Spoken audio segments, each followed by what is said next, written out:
So we're first going to start off here talking about piecewise functions or multi-rule functions. Let's remember, though, what a function is. A function is a relation that maps each x to a unique y.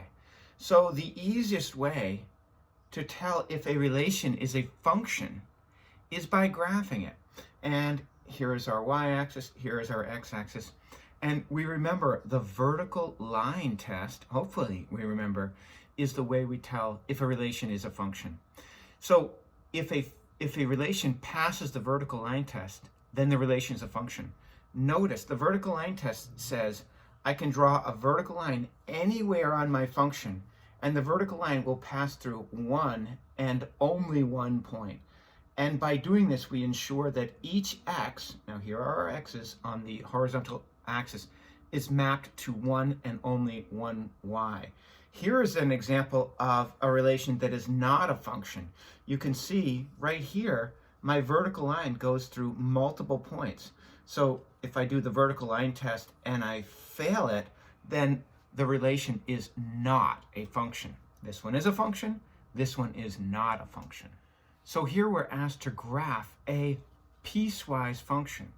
Notice what a piecewise function is. It says y, and we have to remember that f of x is functional notation for y. It says y is equal to, well, we've got two different rules. If x, remember that's the horizontal axis, if x is less than -2, then we're going to follow this rule, x plus 5. Now, x plus 5 is linear, y equals mx plus b. I say linear because this is x to the first power. So anytime you have a function to the first power, you can tell right away it's linear.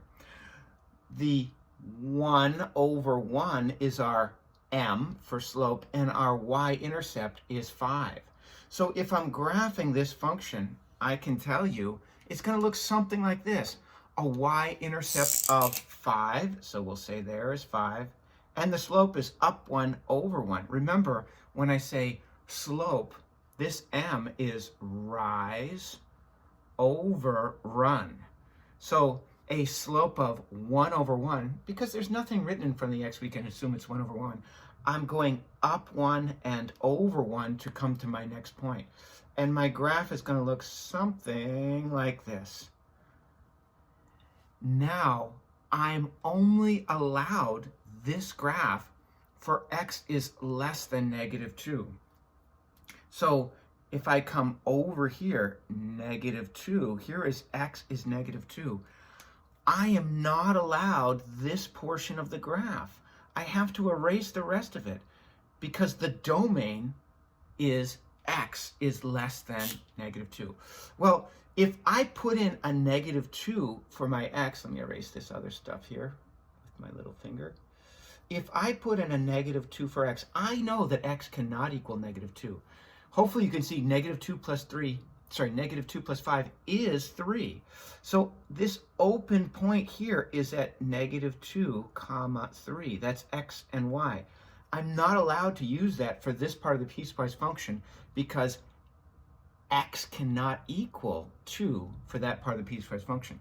The second rule says, well, if x is greater than or equal to -2, y is equal to 4. So here is our point -2, 4. It's 1 above, and this is saying y is always 4. Hopefully from your previous courses, you'll recognize it doesn't matter what x is. Y will always be 4. Well, in this case, we have a restricted domain. So here is our point -2, 4.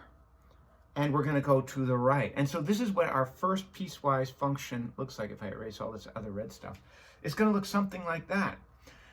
Notice that these points are all x greater than -2. And if y is always 4, so I could say this is x is 5 and y is 4. Here is x is 2, y is 4. That's what this means. Y is always 4.